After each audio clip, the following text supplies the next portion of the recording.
Torres, que es neuróloga, la tenemos en línea, porque a propósito, justamente la locomotora sufrió una ACV, entonces vamos a conocer un poquito las causas por las cuales se puede dar este ACV isquémico que decían que había sufrido la deportista que ayer finalmente falleció. Doctora, ¿cómo le va? Buen día, aquí Natalia y Antonio la saludan. Bienvenida. ¿Qué tal? Buen día a toda la audiencia. Muchas gracias por atendernos. Bueno, ¿por qué se llama ACV isquémico? Un ACV isquémico se produce básicamente por la obstrucción del flujo de las arterias que irrigan a nuestro cerebro. Esta es la causa por la cual se produce un ACV, es decir, no ingresan nutrientes, no ingresa oxígeno a nuestro cerebro y por lo tanto las neuronas mueren. ¿Y a qué se debe esa obstrucción, por ejemplo? ¿Qué causas puede haber? Las primeras causas de obstrucción del flujo son principalmente por placas de ateroma que se depositan en los vasos del cuello o en algún vaso externo y estas se rompen, se desprenden y viajan y van a ir hacia nuestro cerebro obstruyendo el flujo o por cuestiones cardiovasculares en las cuales se produce una disfunción a nivel cardiovascular y esto genera que se forme un émbolo, un trombito, y ese trombito se puede desprender tanto de las placas, o sea, tanto a nivel de lo que tiene que ver con la disfunción valvular, y esto viaja hacia el cerebro y entonces ahí nos ocasiona nuevamente la obstrucción del flujo. Y esto es, puede ser por triglicéridos, colesterol alto, alguna medicación, ¿por qué causa se puede producir? Las principales causas tienen que ver con placas de colesterol, o los tromboembolismos o trombos que se pueden generar en alguna parte del cuerpo que tiene que ver con esto de estos glóbulos rojos que de alguna manera es como que se forma un pegote así, por así decirlo, para que nos entiendan, y ese trombo viaja y obstruya el flujo y se pueden deber a patologías que tienen que ver con algunas discrasias sanguíneas o en este caso con la causa principal que son las alteraciones cardiovasculares o en los casos también donde la hipertensión arterial provoca una vasoconstricción prolongada y entonces se obstruye el flujo sanguíneo. Doctora, estamos hablando de una persona deportista, ¿no? Que muchas veces nos preguntamos por qué le sucede a una persona que hace este tipo de deportes, más allá de que sea boxeo, si tiene que ver o no con los golpes, si tiene que ver con... Supuestamente comía sano. Comía sano, hacía ejercicio todos los días, ¿qué puede estar pasando ahí? Bueno, vamos a lo que es determinar si una persona está sana o no. Claro. En este caso, Alessandra, ella era hipertensa y no se controlaba. Y la causa por la cual se produce su ACV es una placa de ateroma que obstruye al 100% la arteria cerebral media. En el caso de Alessandra, que lamentamos su pérdida porque el mensaje que ella daba ante la vida era hermoso, debemos decir que fue lo que nosotros denominamos un ACV maligno. ¿Qué llamamos un ACV maligno? A la obstrucción del 100% de la arteria cerebral media. Cuando se produce la obstrucción de toda la cerebral media, que es una rama muy grande de nuestro cerebro, que irriga prácticamente el gran porcentaje de tu cerebro, aumenta la presión intracraneana y esto nos conduce a producir un edema intracerebral. Cuando esto se produce, se tiene que hacer una craniotomía descompresiva y ya entramos en un muy mal pronóstico. Después lo que sucedió. Terminas padeciendo por un tromboembolismo pulmonar. Es decir, cuando uno tiene un ACV, tiene que identificar las causas de ese ACV para que esto no se produzca, o sea, no se vuelva a producir. En este caso, lamentablemente, era muy mal pronóstico, pero en otros casos, en los cuales el ACV no es tan extenso o no compromete tanto territorio, Uno tiene que identificar la causa porque la probabilidad de que una ACV se repita al año es del 15%. Claro, Pero, vamos a dejar en claro algo muy importante. Sí. El ACV constituye la primera causa de discapacidad en Argentina. Se produce una ACV cada 4 minutos y es la tercera causa de muerte. ¿Ella pudo haber tenido algún aviso en algún momento? Porque todo esto le pasó cuando estaba durmiendo. Claro, esto le pasó después, o sea, como que fue todo un desenlace, ¿no? Pero ella en el día, en su actividad, puede haber tenido algún aviso y no le dio bolilla, o fue menor, porque, a ver, pues si hay un fuerte dolor de cabeza que te avise que algo no está bien, ¿qué puede haber tenido, doctora, o nada? Puedes tener nada, puedes no tener ningún tipo de síntoma.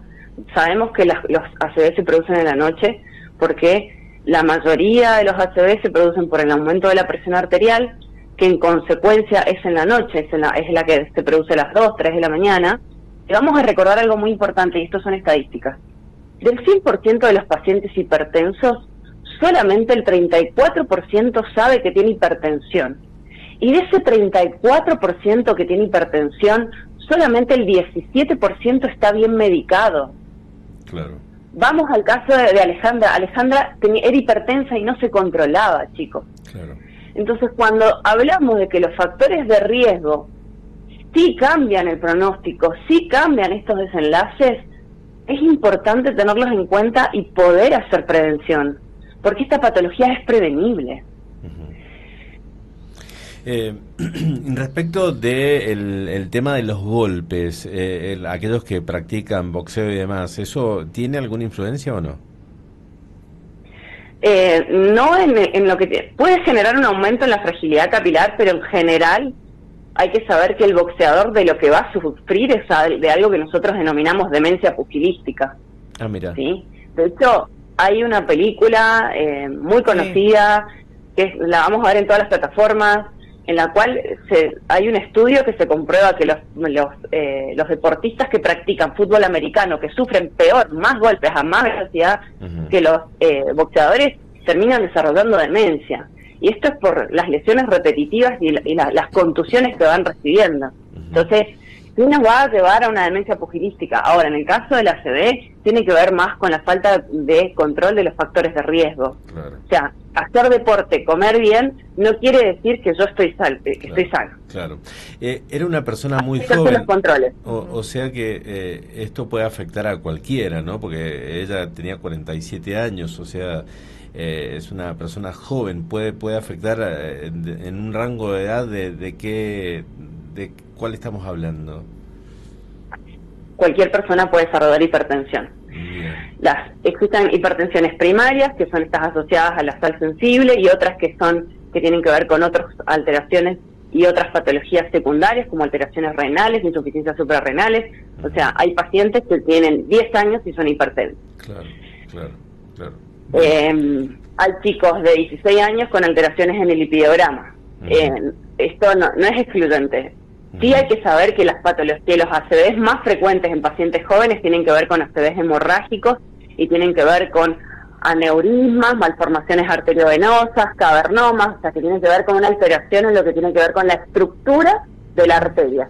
Y bueno, esa es la causa más frecuente en pacientes jóvenes. ¿Puede ser un datito más en estas estadísticas, doctora? Sí. Porque, a ver, me llama mucho la atención muchas cosas, pero quiero este dato a ver si usted lo tiene. ¿Qué pasaba hace 20 años? ¿Pasaba lo mismo? ¿Ha cambiado? ¿En qué ha cambiado, digamos, la vida? ¿Hay algún factor que no estaríamos diciendo, conociendo, o que ha cambiado o se ha introducido en la vida de la humanidad estos últimos tiempos que no conocemos, o que lo conocemos no se dice? O sea, una cosa muy rara. ¿Han cambiado las estadísticas o no se contaban, no se conocían más? Primero, que no teníamos la base de datos que tenemos hoy, que tenemos hoy. Y segundo, que la vida sí ha cambiado. Y antes era muy difícil encontrar una persona de 16 años con alteraciones en el lipidiograma, con mala alimentación, con alteraciones con estrés, con falta de sueño. A ver, todo lo que hacemos influye en nuestra salud. Entonces sí, esto sí va a cambiar obviamente las estadísticas. Y otro dato no menor es el que usan mucho, que lo veo mucho en jóvenes, que es el uso de esteroides anabólicos. Esto de estar en el gimnasio y, hacete un ciclito para llegar al verano que no pasa nada. Claro. Y esto, o sea, 9 semanas del uso de esteroides anabólicos te quintuplica o sextuplica la probabilidad de padecer una ACV.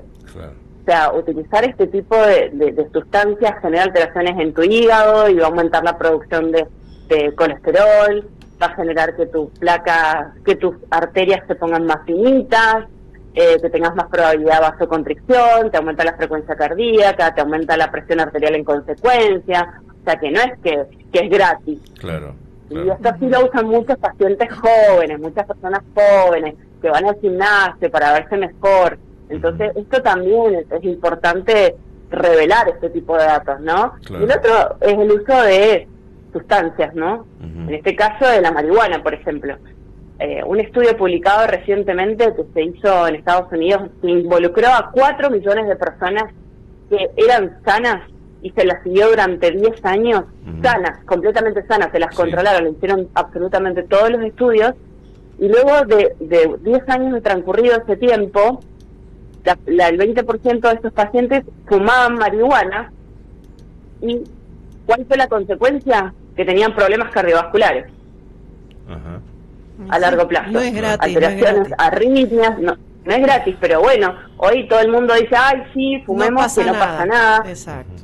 Y No hay sí pasa, y sí, sí claro, pasa. Claro. Sí hay consecuencias. Sí, Bien. obviamente. Doctora, le agradecemos muchísimo el contacto, muy amable. No, por favor, muchas gracias a todos. Más contenido en mis redes, doctora Ale Torres, así que cualquier pregunta son bienvenidas. Muchas gracias. Bien, muchísimas gracias. Gracias, Que esté muy bien. Estábamos hablando con la doctora Alejandra Torres, que es neuróloga. Bueno, a tomar en cuenta todas estas cosas. No es una gracia. El tema de la hipertensión, hay mucha gente que la sufre y que no la tiene controlada, que es lo que le pasó a locomotora Oliveras. Entonces, sobrevino este ACV mientras incluso estaba durmiendo, porque tal vez si hubiera sido durante el día y se sentía un poco mal, acudía más rápidamente al médico. En cambio, pero venía muy mal el daño, la obstrucción venía muy mal. Claro, el ACV, digamos, transcurrió durante la noche y ella ni se dio cuenta porque estaba totalmente dormida. Así que bueno, nada, es una cuestión para reflexionar y tomar conciencia de todo esto y tomar precauciones, en cuanto a todo lo que mencionaba la doctora. Nos vamos a la pausa.